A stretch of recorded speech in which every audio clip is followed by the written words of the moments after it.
Hello বন্ধু, কেমন আছো? আশা করি ভালো আছো। আমরাও ভালো আছি, সুস্থ আছি। যে সকল বন্ধু আজকের আমার এই ভিডিওটা দেখছো, আশা করবো সকল বন্ধুই ভালো আছো, সুস্থ আছো। আমাদের এখানে ক্লাবের যে রথটা, সেই রথটাই দেখো রেডি হচ্ছে। দুপুরে দেখিয়েছিলাম রেডি হওয়ার, সেটা রেডি হয়ে গেছে। টোটো চলে এসছে, বেরোবে এখন। বাচ্চারা টোটোতে বসেছে, হবে সেই হরিনামের লোকজনও এখানে চলে এসছে। আমরা দাঁড়িয়ে দাঁড়িয়ে গেটের ভিতর থেকেই দেখছিলাম। এই দেখো সবকিছু দিয়ে বেরোনোর অপেক্ষায়, এবার বেরোবে। রথ টানতে সবাই শুরু করবে। সঙ্গে সঙ্গে হরিনাম হচ্ছে। এই রথটা পুরো গ্রামে ঘোরানো হবে। আমার যে রাধাকৃষ্ণ মন্দির রয়েছে, সেই রাধাকৃষ্ণ মন্দিরে প্রথমে নিয়ে যাওয়া হবে, তারপরে পুরো গ্রামটাই ঘোরানো হবে।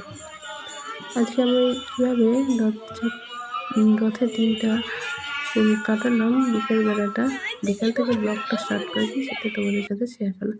জিলাপি নিয়ে এসছে বর, আর এদিকে একজন রথ দেখতে এসে বাড়ি থেকে পেয়ারা খেয়ে গেল। রথ দেখা আর কলা বেচা বলে, সেটা হয়ে গেল। বর্ষার পেয়ারা অনেক হয়েছে,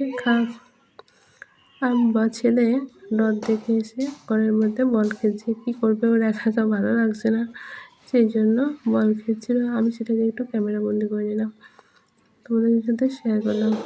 আর আমাদের ব্লগটা ভালো লাগলে একটা লাইক কমেন্ট করে দিও। রান্নাঘরের কাজ কতটুকুনি হয়েছে সেটাও তোমাদের সাথে শেয়ার করে নিলাম একটু। আর এই দেখো সিঁড়ির তলাটা।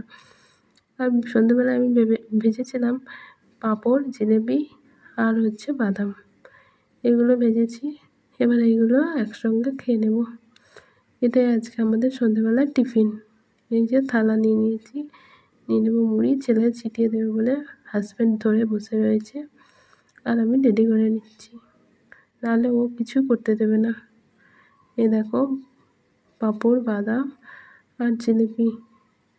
তোমরা কে কে এই রথযাত্রার দিনে এগুলো খাও, একটু কমেন্ট